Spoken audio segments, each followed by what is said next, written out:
بسم اللہ والسلام علی رسول اللہ۔ ایک سوال ہمارے دارالفتاء میں یہ آ رہا ہے کہ کیا قوالی سننا جائز ہے یعنی تو اس حوالے سے یاد رکھیں، اس میں بہت ہی زیادہ کلام ہے،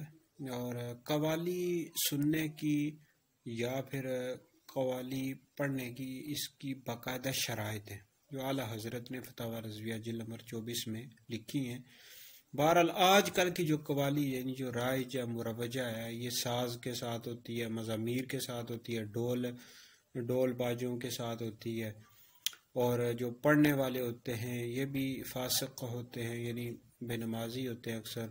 اور داڑھی منڈے ہوتے ہیں۔ پھر جو سننے والے ہوتے ہیں وہ بھی باشرہ ہوں اور ان میں کوئی امرد نہ ہو، بچہ نہ ہو، امرد بچہ نہ ہو، تو اور کلام بھی جو ہے وہ شریعت کے مطابق ہو، اور پھر یہ ہے کہ وہ جو قوالی ہے اس کا جو کلام ہے شریعت کے مطابق ہونا چاہیے، یعنی کچھ شرائط ہیں، ان کا لحاظ رکھا جائے تو پھر قوالی سن سکتے ہیں، جبکہ ڈول باجوں کے ساتھ یا مزامیر کے ساتھ نہ ہو۔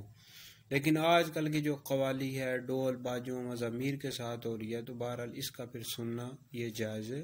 نہیں ہے۔ اعلیٰ حضرت نے فتاوی رضویہ جلد نمبر 24 میں لکھا ہے،